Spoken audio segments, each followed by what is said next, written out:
Hi అండి, welcome to my channel cook eat and Brave. Today నేను చేసే recipe వచ్చి ఎగ్ రెసిపీ అనమాట. ఎగ్ ఫ్రై అంటారు, కొద్ది ఊర్లలో ఎగ్ బూజు అంటారు. So let's start our video. దీనికి కావాల్సిన ఇంగ్రీడియంట్స్ వచ్చి నేను 4 ఎగ్స్ తీసుకొని 3 వైట్ ఆనియన్స్ తీసుకున్నాను అనమాట. మీకు ఆనియన్స్ క్వాంటిటీ ఎక్కువ ఇష్టం అంటే మీరు ఆనియన్ క్వాంటిటీ ఎక్కువ తీసుకోవచ్చు. దీనికి కావాల్సిన ఇంగ్రీడియంట్స్ నేను ఇక్కడ చూపిస్తున్నాను కదా. తిరుగుమాత గింజలు, కరివేపాకు, oil and onions, chopped onions. మీకు పచ్చిమిర్చి అలవాటు ఉంటే పచ్చిమిర్చి కూడా వేసుకోండి. ఫస్ట్ ప్యాన్ కాసేపు ప్రీ హీట్ చేసుకున్న తర్వాత అందులో తగినంత ఆయిల్ వేసి ఫస్ట్ తిరుగుమత్త గింజలు, కరివేపాకుని మీరు ఫ్రై చేసుకోవాలి. ఫస్ట్ ఫ్రై చేసుకున్న తర్వాత అందులో మీరు ఆనియన్స్ కూడా వేసుకోవచ్చు. నేను చూపించే రెసిపీ హాస్టలర్స్, బ్యాచిలర్స్ ఎవరైనా ఈజీగా చేసుకోవచ్చు. సో ఇందులోనే నేను అన్నీ సపరేట్గా కూడా ఫ్రై చేయకుండా ఒకటేసారి ఫ్రై చేశాను అనమాట. మీరు సపరేట్గా ఫ్రై చేస్తే ఎలా అవుతుంది అంటే ఆవాలులో ఉన్న చేదు అనేది తగ్గుతుంది అనమాట. తర్వాత ఆనియన్స్ అన్నీ వేసుకున్న తర్వాత తగినంత ఉప్పు చూసుకొని వేసుకోండి. మీరు తీసుకున్న ఆనియన్స్ క్వాంటిటీ బట్టి మీరు అది టేస్ట్ చూసుకొని ఉప్పు వేసుకోండి, ఎక్కువ ఎక్స్ట్రా వేసుకోకుండా. అర్థమవుతుందా? సో ఇలా ఉప్పు వేసుకొని తర్వాత బాగా అంత ఫుల్లీ మిక్స్డ్ అయ్యేటట్టు చూసి అంటే మిక్స్ చేస్తూ ఉండాలి కంటిన్యూగా. అప్పటి వరకు మంట కొంచెం తక్కువ పెట్టుకోండి. చూడండి, నా బౌల్లో కొంచెం ఆనియన్స్ రెడ్డిష్ కలర్, బ్రౌన్ కలర్లో మారుతున్నాయి. సో ఇప్పుడు ఇలా మారినప్పుడు ఇదే టైంలో మనం ఒక టేబుల్ స్పూన్ పసుపు వేసుకోవాలన్నమాట. పసుపు అనేది ఇప్పుడే వేసుకోవాలి అండి, మీరు మళ్ళీ లాస్ట్లో వేసుకుంటా అంటే పసుపు వాసన అలానే వస్తూ ఉంటుంది అనమాట. పసుపు ఇక్కడ వేసుకోవచ్చు. పసుపు ఆప్షనల్, ఖచ్చితంగా వేసుకోవాలని ఏం లేదు. కాకపోతే వేసుకుంటే కొంచెం టేస్ట్కి తగులుతుంది అనమాట.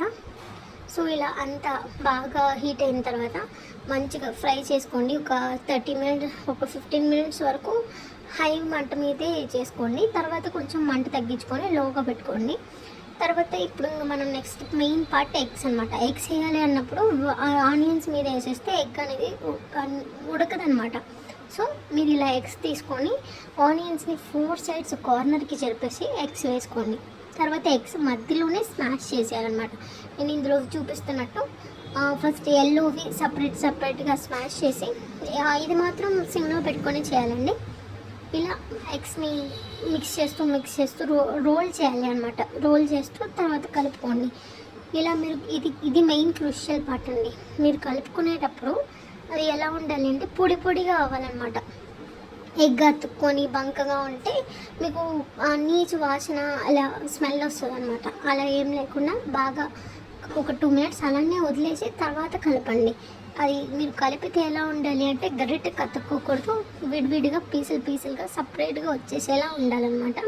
సో మీరు అలా స్టిర్ చేస్తూనే ఉండండి కంటిన్యూగా, అస్సలు గ్యాప్ ఇవ్వకండి. స్టిర్ చేస్తూ మీకు ఇంకా చిన్న పీసెస్గా ఉండాలి ఎగ్ అంటే మీరు దాన్ని నేను చూపిస్తున్నాను కదా అలా నిలువుగా పెట్టి కట్లాగా కట్ చేయండి. అప్పుడు మీకు కొంచెం పీసెస్ అనేది అవుతుందన్నమాట. సో ఫుల్గా స్టిచ్ చేసిన తర్వాత ఇక్కడ మీరు ఒకవేళ చాప్డ్ చిల్లీస్ వేసుకున్నట్లయితే మీరు ఇక్కడ కారం స్కిప్ చేయండి. నేను చిల్లీస్ వేసుకోలేదు, సో నేను ఇక్కడ కారం వేసుకుంటున్నాను. తగినంత కారం చూసుకొని వేసుకోండి. మీరు ఉప్పు ఎంత వేస్తారో ఉప్పుకి ఈక్వల్ రేషియోలో కారం వేస్తే కుదరదు. ఉప్పు ఎంత తీసుకున్నారో దానికి డబుల్ అనమాట, అంటే 2 టైమ్స్ మోర్గా మీరు వేసుకోవాలన్నమాట. వేసుకొని బాగా ఇది ఎగ్స్కి పట్టేలాగా ఫుల్గా స్టిర్ చేయాలన్నమాట. కంటిన్యూగా స్టిర్ చేస్తూ ఉండాలి. సో మనం ఇప్పుడు నేను చూపించిన రెసిపీలో ఇంగ్రీడియంట్స్ చాలా తక్కువ, ఇవన్నీ అవైలబుల్గా ఉండేవి, ఎవరైనా చేసుకోవచ్చు అనమాట. మనకు కావాల్సిన స్టవ్ మంచిగా మందంగా ఉండేది, ఇండస్ట్రిక్ స్టవ్ మీద కూడా వర్క్ అయ్యేలాంటి బౌల్ ఒకటి తీసుకొని సో మీరు ఇలా చేసుకోవచ్చు అనమాట. కంటిన్యూగా స్టిర్ చేస్తూ ఉండండి. మీరు టేస్ట్ చూస్తూ స్టిర్ చేస్తూ ఉండాలన్నమాట. ఇలా నేను గరిటెను అలా అన్నప్పుడు గరిటెకి అంటుకోకుండా ఉంటే రెసిపీ కంప్లీట్ అయినట్టండి.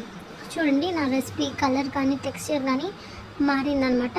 ఒకవేళ మీరు ఇప్పుడు ఏదైనా తక్కువ అయితే ఉప్పు కారం అనేది లాస్ట్లో యాడ్ చేసుకోవచ్చు. నేను వేసిన కారానికి నాకు ఉప్పు సరిపోలేదు అనిపించింది అనమాట. సో నేను మళ్ళీ ఉప్పు అనేది యాడ్ చేసుకున్నాను. ఉప్పు యాడ్ చేసుకున్న తర్వాత కొంచెం కలర్ అనేది, టెక్స్చర్ అనేది డిఫరెంట్గా చేంజ్ అవుతుంది. So at the same time taste కూడా మనకి నచ్చిన విధంగా వస్తుంది అనమాట. సో నా వీడియో మీకు ఎలా నచ్చిందో లైక్ చేయండి, షేర్ చేయండి అండ్ సబ్స్క్రైబ్ చేయండి. వేడి అన్నంలో మీరు నంచుకొనన్నా తినచ్చు, లేదా ఇలా అన్నంలో కలుపుకొనన్నా తినచ్చు, ఎలా ఉన్నా బాగుంటుంది. నా నా వీడియోస్ చూసి మీకు నచ్చితేనే ఫాలో అవ్వండి, కానీ ఫాలో అవ్వడం సబ్స్క్రైబ్ చేసుకోవడం మర్చిపోకండి. Thank you for watching.